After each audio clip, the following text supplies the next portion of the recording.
Hello students, आप सभी का स्वागत है। वेलकम है आपके अपने यूट्यूब चैनल एसवी सर पर। तो आज हम नेक्स्ट टॉपिक की स्टडी करते हैं। वो टॉपिक है अध्यारोपण का सिद्धांत। क्या है? अध्यारोपण का सिद्धांत, या फिर इसको बोलते हैं बहुल आवेशों के बीच बल।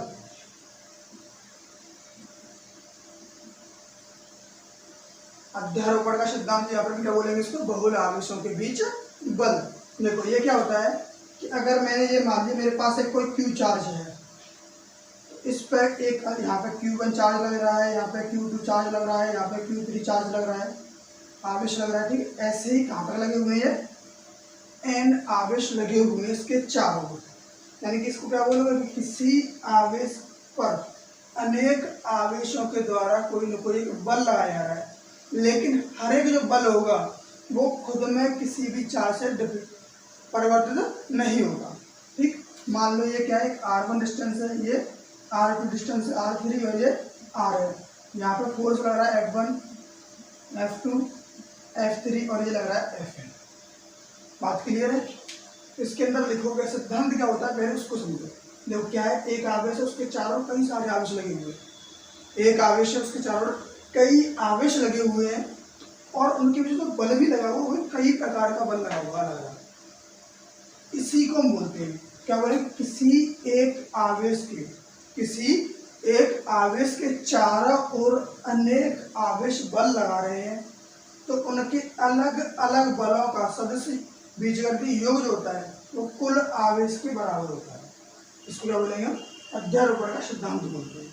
अच्छा, कभी कभी ऐसा होता है कि आपको पूछे टोटल बल कितना लगेगा सिस्टम पर, इस निकाय पर कितना बल लगेगा, तो बल लगता है Qn is equal to, sorry Q जो कैपिटल Q मान लेते हैं हम सब F नेट मान लेते हैं। यहाँ पे क्या है, F नेट जो टोटल फोर्स लगेगा वो लगेगा F1 plus F2 plus F3 plus Fn। अच्छा चलो, ये तो हमने मान लिया। उसके अलावा क्या होगा कि मान लो इन दोनों के बीच में कोई फोर्स लग रहा है F1, तो R दूरी है, Q1 Q2 चार्ज है, दो चार्ज हैं, तो कूलम्ब्स लॉ के अकॉर्डिंग इसमें आप फोर्स निकाल सकते हो। क्या निकालोगे? Q1 upon R1 square into 1/4 देखो F नेट, और इसमें से हर चीज कॉमन क्या रहेगी? 1/4 हर एक चीज में से कॉमन रहेगा। दूसरी बात कि ये जो चार्ज है हर एक फोर्स में आ रहा है, तो जो चीज हमें कॉमन मिल रही है उसको हम कॉमन निकाल देंगे। क्या? 1/4 और Q, ये चीज़ तो कॉमन रहेगी, क्योंकि जब F1 की वैल्यू आप निकालोगे तो 1/4 Q1/R1 स्क्वायर, तो इतना तो हर में कॉमन रहेगा। फिर क्या आएगा, Q2/R2 स्क्वायर, F2 की वैल्यू, Q3/R3 स्क्वायर, F3 की वैल्यू। क्लियर है? ठीक, इसमें से ये पार्ट क्या है, कॉमन है, इसको मैंने बाहर निकाली। बचेगा कितना? Q1/R1 square plus Q2/R2 square plus Q3/R3 square plus Qn/Rn square. इसको बोलते हैं हम अध्यारोपण का सिद्धांत। और ये बहुल आवेशों के बीच लगने वाला जो बल था वो इतना होता है कि किसी भी निकाय पर कितना बल कार्य कर रहा है। नेक्स्ट हेड डालेंगे सतत आवेश का वितरण।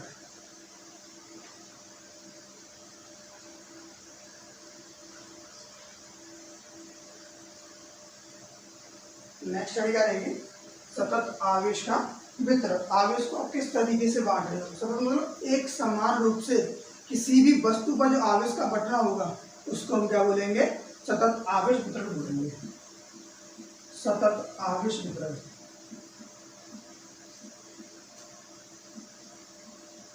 यानी कोई भी वस्तु हो उस पर अगर आवेश को हम बांट रहे हैं तो हमेशा एक इक्वल डिस्टेंस पर ही हम बांटेंगे उसको, या किसी भी एक पृष्ठ को जितना आवेश दिया है उतना दूसरे पृष्ठ को, उतना तीसरे पृष्ठ को। ठीक है ना? तो आवेश को जब भी बांटेंगे वो कैसे बांटेंगे? एक समान रूप से हम बांटेंगे। चलो बांटते हैं, तो उसको बांटने के तीन तरीके होते हैं। कितने तरीके से बांटोगे? तीन तरीके से। पहला, पृष्ठ आवेश वितरण। पृष्ठ आवेश वितरण, सॉरी रैखिक आवेश वितरण, रैखिक आवेश वितरण, दूसरा पृष्ठ आवेश वितरण, और तीसरा आवेश आयतन आवेश वितरण। तीसरा क्या रहेगा? आवेश आयतन वितरण।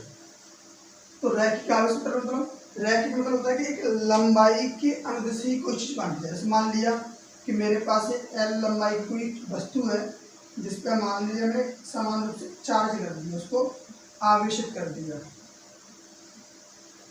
ठीक, उसको एक समान रूप से आवेशित कर दिया, उसको क्या बोलेंगे? रैखिक आवेश वितरण। किसी एल लंबाई की वस्तु पर, ठीक है, या तार पर एक समान रूप से वितरण आवेश को रैखिक आवेश वितरण कहते हैं। पृष्ठ आवेश वितरण, मान लो कोई हमारे पास एक पृष्ठ है, कोई सरफेस है,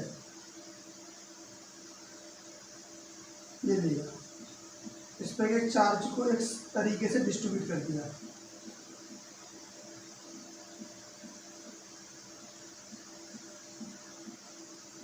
चार्ज को मैंने क्या किया, इस पर डिस्ट्रीब्यूट कर दिया, बांट दिया, ठीक। इसको क्या बोलेंगे कि जब भी कोई आवेश पृष्ठ पर बांटा जाएगा, एक पृष्ठ पर एक समान रूप से वितरण आवेश को, पृष्ठ मतलब लंबाई और चौड़ाई के आकार का हो, उसको क्या बोलेंगे? पृष्ठ। यानी किसी भी पृष्ठ पर एक समान रूप से वितरण आवेश को पृष्ठ आवेश वितरण कहते हैं। एक होता है आयतन आवेश वितरण।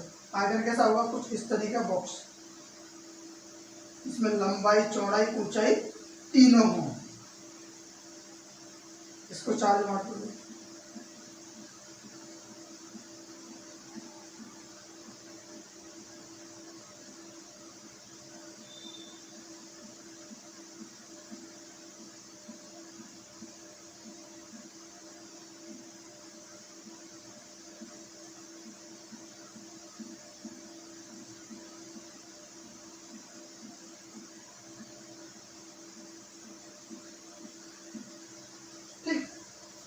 आयतन पर एक समान रूप से वितरण आवेश को हम क्या बोलेंगे?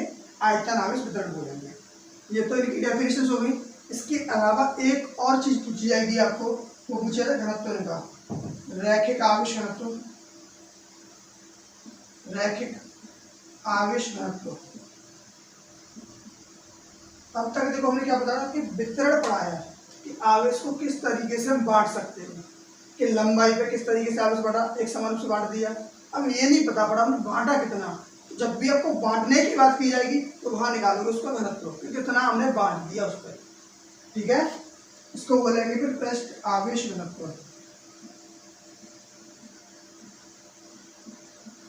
पृष्ठ आवेश घनत्व। इसको क्या बोलोगे? आयतन आवेश घनत्व।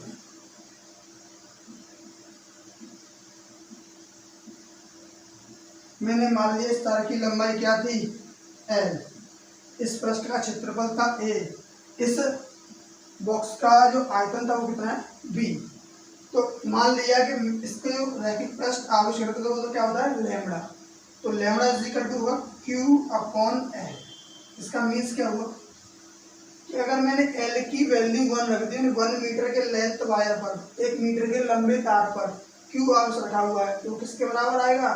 रैखिक आवेश घनत्व के बराबर होगा। एकांक लंबाई के चालक तार पर, एकांक लंबाई के चालक तार पर उपस्थित जो आवेश की मात्रा होगी उसको हम क्या बोलेंगे? रैखिक आवेश घनत्व बोलेंगे। ऐसे इसको क्या बोलते हैं? Sigma is equal to Q/A।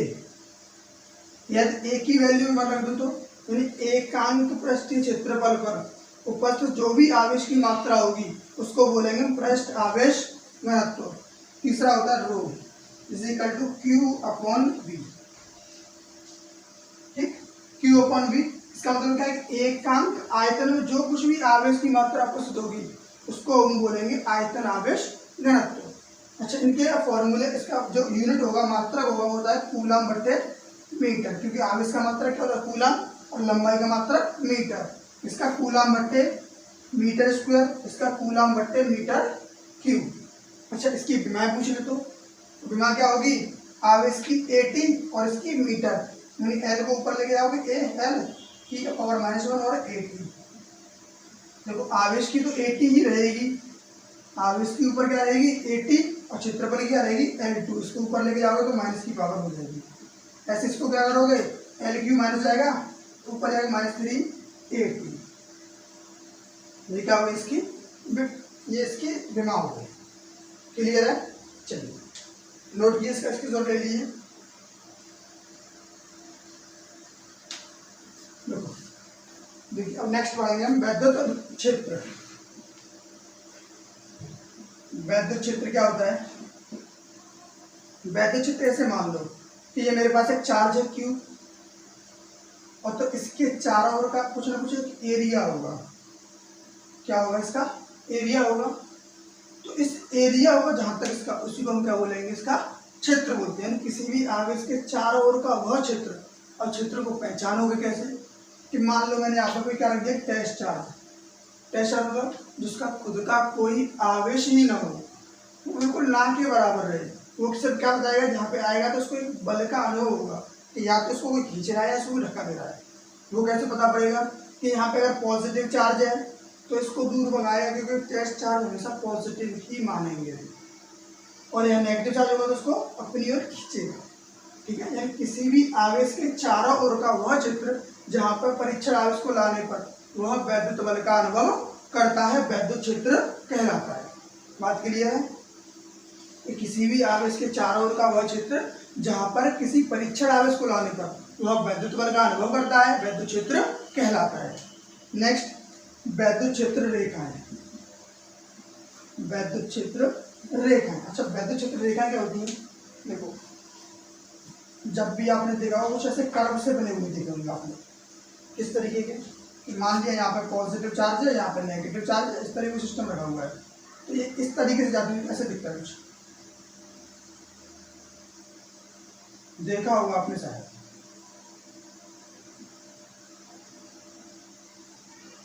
ठीक, यानी कुछ इस तरीके से ये जाती हुई दिखेगी, तो इनको बोलते हैं वैद्युत क्षेत्र रेखाएं। ठीक, इस तरीके से कुछ जाती हुई नजर आएंगी आपको, तो उनको हम बोलते हैं वैद्युत क्षेत्र, जिनकी डायरेक्शन कुछ ऐसे होती है, यहाँ पर डायरेक्शन कुछ ऐसे होती है। इससे क्या पता पड़ा कि जब भी वैद्युत क्षेत्र रेखा होती है दिखाई नहीं देती। जैसे कोई तार में, ये मान तार है, इसमें करंट बह रहा है, तो कुछ देर इसमें क्या बह रहा है कुछ हम केवल हमने इमेजिन किया है। मतलब तो काल्पनिक चीजों को हम सिर्फ इमेजिन कर सकते हैं। जैसे हमने कोई सपना देखा, सपना क्या कर रहे हैं कि हम मर गए, कि हमें ये हुआ, कि वो हुआ, क्या हमने सोचा था, अपने माइंड इमेजिन किया था, लेकिन एक्चुअल वो हुआ नहीं था। ठीक है ना? तो ये क्या है? एक इमेजिन की चीज है। यानी वैद्युत क्षेत्र रेखाएं काल्पनिक पृष्ठ होती है। काल्पनिक क्या होती है? पृष्ठ होती है। किस पृष्ठ पर बनी हुई है? ठीक है, कैसी होती है? काल्पनिक पृष्ठ होती है, जो केवल क्या दिखाएंगे इसमें जो पॉजिटिव चार्ज है, जो टेस्ट चार्ज है, वो चलता रहे, ऐसा कोई रास्ता बना दे। इसमें क्या चलेगा? कोई छोटा सा चार्ज होगा जो चलता जाएगा। बात क्लियर है? इन क्या बोलोगे कि वैद्युत क्षेत्र वह काल्पनिक पृष्ठ है जो कि धनावेश को चलने के लिए रास्ता देता है या पथ प्रदान करता है अलग अलग आवेशों को। ठीक है, उसको बोलते हैं वैद्युत क्षेत्र रेखाएं। कि वैद्युत क्षेत्र रेखाएं वह काल्पनिक पृष्ठ है जो धन परीक्षण आवेश को चलने के लिए पथ यानी रास्ता देते हैं, उसको हम वैद्युत क्षेत्र रेखा बोलते हैं। अब देखो नेक्स्ट डालोगे वैद्युत क्षेत्र रेखाओं के गुण। अच्छा, इनके गुण क्या होते हैं?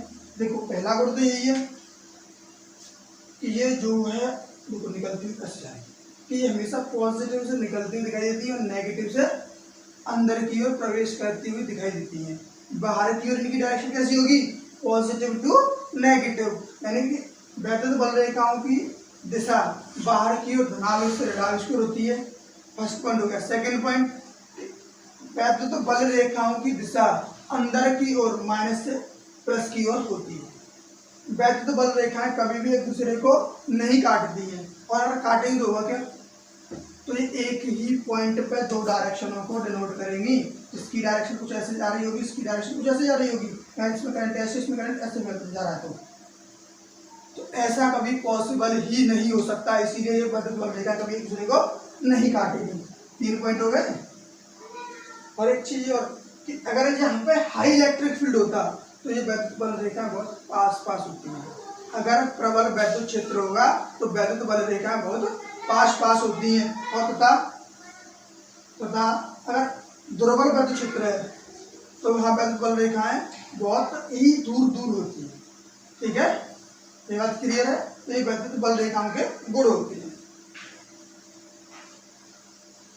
नेक्स्ट आ जाएंगे वैद्युत क्षेत्र की तीव्रता।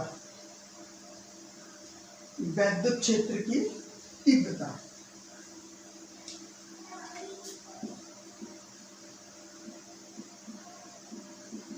वैद्युत क्षेत्र की तीव्रता। अच्छा, वैद्युत क्षेत्र की तीव्रता क्या होती है? देखो, अभी आपको बताया था वैद्युत क्षेत्र क्या था कि हमारे पास एक कोई चार्ज है, उसके चारों ओर का जो एरिया है उसमें कोई टेस्ट चार्ज को लाओगे तो वो एरिया जो बताएगा इसका टेस्ट चार्ज, इसका जो एरिया है वो कहाँ तक है इस चार्ज का। इसी से बनती है वैद्युत क्षेत्र की तीव्रता। कि जैसे ही देखो वैद्युत क्षेत्र में कोई जब आवेश आया तो यहाँ पे इसको बल का अनुभव होता है, या तो आकर्षण बल होगा या प्रतिकर्षण बल होगा। तो बल और इस आवेश का अनुपात होता है परीक्षण आवेश का, उसको बोलते हैं वैद्युत क्षेत्र की तीव्रता। 21 वैद्युत क्षेत्र में परीक्षण आवेश तथा आवेश के बीच लगने वाले बल तथा परीक्षण आवेश के अनुपात को वैद्युत क्षेत्र की तीव्रता कहते हैं। इसे ई से व्यक्त करते हैं, यह एक सदिश राशि है F vector upon Q not. ये क्या होता है, इसका फॉर्मूला होता है एफ अपॉन क्यू नॉट। इसका मात्रक न्यूटन बटे कूलम। और अगर इसकी विमा निकालोगे तो विमा आती है एम एल टी माइनस 3 और ए माइनस 1। ठीक, बात क्लियर है। वैद्युत क्षेत्र की तीव्रता। नेक्स्ट इसी पॉइंट से आएगा कि बिंदु आवेश के कारण वैद्युत क्षेत्र की तीव्रता क्या होगी। तो बिंदु आवेश के कारण वैद्युत क्षेत्र की तीव्रता होती है। देखो, मान लिया कि यहाँ पे कोई एक आवेश है Q, यहाँ से कुछ दूरी पर एक परीक्षण आवेश है Q नॉट। मान लिया इसकी दूरी कितनी है, R है। ठीक है, तो अब इनके बीच में बल कितना लगेगा? कूलम के नियम के अनुसार इसका जो बल कितना होगा, F = 1/4 pi epsilon not Q not upon R²। इस पर इतना तो बल लगेगा। तब हमें क्या निकालनी थी, वैद्युत क्षेत्र की तीव्रता। तो E क्या होती है, vector F upon Q not. अब F की वैल्यू आप पुट कर दोगे, तो F की value 1/4 pi epsilon not Q not upon R² और अपॉन में Q नॉट से Q नॉट कट जाएगा। E vector = 1/4 pi epsilon not Q upon R²। ये इसके वैद्युत क्षेत्र की तीव्रता होगी। बात क्लियर है? तो आप इसका स्क्रीनशॉट ले लें। नेक्स्ट पढ़ेंगे हम एक समान रूप से आवेशित वलय के कारण उत्पन्न वैद्युत क्षेत्र की तीव्रता। अब वलय क्या होती है? वलय होती है जो रिंग होती है, ये जो कड़ा वगैरह होता है ना, ये अंगूठी होती है जो गोल हो एकदम, उसके चूड़ी होती है, उसको क्या बोलेंगे, वलय। देखो वलय क्या होगी, इस तरीके से। माना एक वलय ए बी है जिसकी त्रिज्या, मान लीजिए क्या है, ए बी वलय है जिसकी त्रिज्या ए है और जिसका केंद्र सी है। इसके केंद्र से आर दूरी पर, अक्ष पर, एक्स दूरी पर एक बिंदु क्या मान लिया हमने, पी मान लिया, जहां हमें वैद्युत क्षेत्र की तीव्रता ज्ञात करनी है। क्या लिखोगे इसमें, माना एक वलय ए बी जिसका केंद्र सी तथा त्रिज्या ए है, जिसके केंद्र से आर दूरी पर एक बिंदु पी है जहां हमें वैद्युत क्षेत्र की तीव्रता ज्ञात करनी है। अब ए को पी से मिलाया, बी को पी से मिलाया। ठीक है, अब यहाँ पे क्या निकाला था हमें, गणित से इस पॉइंट पर तीव्रता ई। तो मैंने मान लिया कि एक परीक्षण आवेश रख दूं, और ये भी मान लिया कि ये जो बना है वो छोटे छोटे डेल्टा एल लंबाई के टुकड़ों से वलय बनी हुई है। ठीक है, तो ये दूरी क्या मान ली मैंने, ये दूरी सब आर। तो इस पॉइंट पर जैसे ही मैंने परीक्षण आवेश रखा तो इसकी तीव्रता इस तरफ जाएगी, इसको मान लिया मैंने ई ए, और इसके क्या जाएगी, तो ये जाएगी इस तरफ ई बी, क्योंकि जो भी ये वलय बना है वो एक पॉजिटिव चार्ज, एक समान रूप से कैसा आवेश, जो कुछ भी होगा एक जैसा ही चार्ज होगा।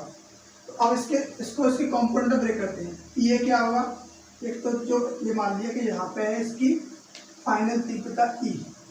तो ये इसके बाद एंगल थीटा बनाएगी। तो इसके दो कंपोनेंट आ जाएंगे, थीटा के पास में होता है वो होगा ई ए कॉस थीटा, जो पास में आएगा उसका क्या बोलते हैं कॉस थीटा, मान लो थीटा एंगल पे था, और दूर होगा तो ई ए साइन थीटा। ऐसे ये भी एंगल क्या होगा थीटा, इसको भी दो कंपोनेंट में ब्रेक कर देंगे, ये हो जाएगा ई बी कॉस थीटा और ये होगा ई बी साइन थीटा। ये दोनों कहाँ होंगे एक दूसरे के अपोजिट डायरेक्शन में, तो इसीलिए निरस्त हो जाएंगे। तो जो मेन तीव्रता होगी ई वेक्टर वो क्या होगी E1 E vector is equal to E1 plus E2। अच्छा E1 प्लस E2 होगी, तो मान लो कि ये वाला एंगल थीटा था क्योंकि ये इसके शीर्षाभिमुख कोण है या नहीं, ये थीटा है। तो देखो ये हो गया लंब, ये हो गया आधार, ये हो गया कर्ड। तो कर्ड कितना होगा अंडर रूट में A square plus X square में कर्ड स्क्वायर बराबर लंब स्क्वायर प्लस आधार स्क्वायर होता है। बात क्लियर है ना। तो यहाँ से निकालेंगे कि हमें इसमें cos थीटा भी आ रहा है, उसकी वैल्यू क्या पहले E vector is equal to, और देखो एक और चीज देखो दोनों की डिस्टेंस भी सेम है, यहाँ से यहाँ तक ए पॉइंट से यहाँ तक की डिस्टेंस सेम रहेगी, बी पॉइंट से भी यहाँ तक की डिस्टेंस सेम ही रहेगी। तो चार्ज भी सेम है तो तीव्रता भी सेम हो जाएगी। ई ए और ई बी आपस में क्या होंगे बराबर, यानी ई ए बराबर ई बी है। तो इसको ऐसे vector E is equal to 2e या ऐसे लिख दो ई ए प्लस ई ए। ठीक, अब देखो ये क्या करें इसको दोनों को जोड़ देते हैं, क्या सिग्मा, इन सभी क्या रहेगा सिग्मा ई और ए, ई ए, क्योंकि ऐसे जितने अभी आएंगे उन सभी को जोड़, सिग्मा का मीन्स होता है कि ऐसे जितने भी आएंगे उन सभी को जोड़ दिया। अच्छा तीव्रता रियलिटी होगी कितनी, E is equal to 1/4 pi epsilon naught. ये चार्ज इस पर कितना था क्यू चार्ज है। अब क्यू चार्ज है तो इसकी देखो यहाँ से यहाँ तक की डिस्टेंस कितनी है, जो इतनी ये होगी वो ये होगी, क्या है रूट में ये इसका स्क्वायर करेंगे तो हो जाएगा A square plus X square, root में 30 का स्क्वायर कर दिया रूट हट जाएगा। तो ई ए की वैल्यू यहाँ पुट कर दो, क्योंकि ई ए की वैल्यू का रियलिटी में E A cos theta, vector E is equal to E sigma E A cos theta. अब सर कॉस थीटा कहाँ से लेके आए, देखो ये क्या बन रहा है एक समकोण त्रिभुज राइट एंगल ट्रायंगल, ये होता है लंब, ये होगा आधार, तो cos थीटा बराबर क्या होता है आधार बटे कर्ड। आधार कितना है x और r कितना है रूट में A square plus X square. ठीक, और इसकी वैल्यू पुट कर दो, ई ए की वैल्यू कितनी थी ये तो हमने निकाला था क्या कैसे में बने के तैयार होंगे। तो फाइनल जो ई आएगा E vector is equal to sigma, E की वैल्यू क्या 1/4 pi epsilon not Q upon A square plus X square, और इंटू कॉस थीटा की value x upon A square plus X square, x upon root में A square plus X square. अच्छा आपको एक चीज तो पता होगी कि रूट का मतलब होगा आधी पावर 1/2 पावर, तो एक और आधा कितना हो जाएगा उसकी 1.5 मतलब 3/2, कितना होगा 3/2, 1 sigma 1/4 pi epsilon not Q x upon A square plus X square की होल पावर 3/2। तो ये होती है इसकी तीव्रता पी पॉइंट पे। अच्छा कभी कभी एक चीज आपको पूछ लेगा, क्या पूछ लेगा कि भाई पी पॉइंट इतनी दूर न होके वो यहाँ इसके सेंटर पे रखा हुआ है, तो इसके सेंटर पे बताओ कितनी तीव्रता होगी। तो देखो पहले क्या करोगे यहाँ पे एक्स को इसको उठा दोगे क्योंकि इसका छोटा हो जाएगा बहुत ज़्यादा। ठीक है, सेंटर पे निकालो तो वैसे जीरो हो जाएगी क्योंकि एक्स की वैल्यू जीरो पुट करोगे तो जीरो निकल आएगी। अब देखो जितना भी आप निकालो जिस भी पॉइंट पर निकालो कितनी दूरी पर निकालनी है, इसकी त्रिज्या कितनी है, तो यहाँ से इसकी तीव्रता निकल के आ जाएगी। आप इसका स्क्रीनशॉट ले लें।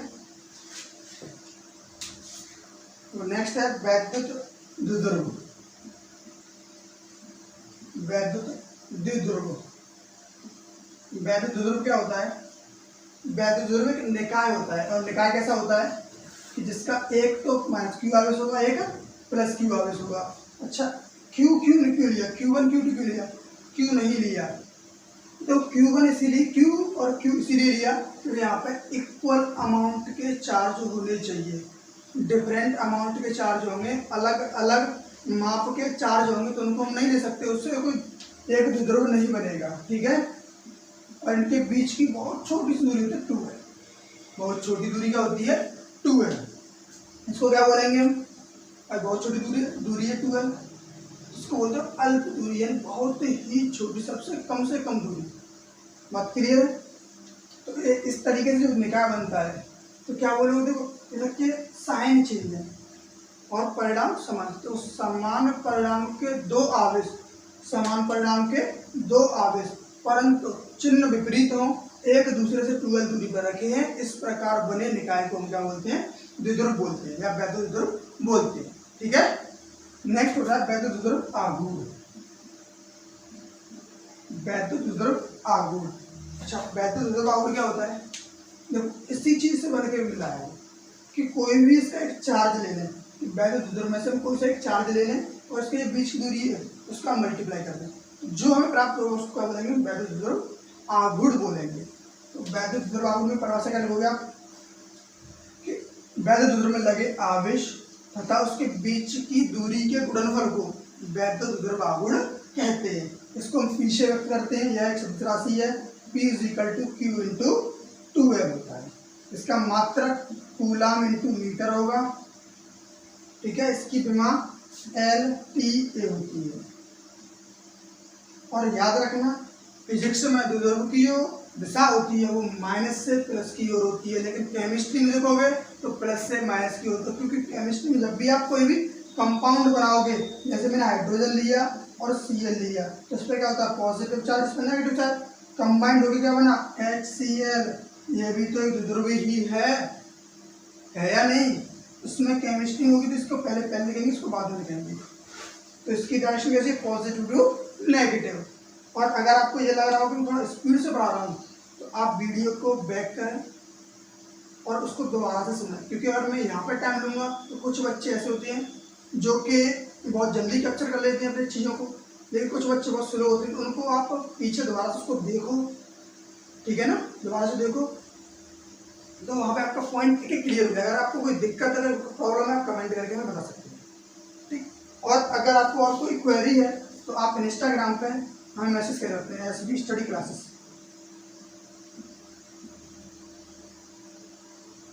ये इंस्टाग्राम आईडी है जिसपे आप हमें कोई भी क्वेरी या कुछ अलग से चलवाना चाहते हो तो आपको हम उसमें बताएंगे क्या आपको प्रॉब्लम है, आप मैसेज कर सकते हो। तो आप सभी लोग अपने दोस्तों को शेयर करें, ठीक है, सब्सक्राइब करें चैनल को और वीडियो को लाइक करें।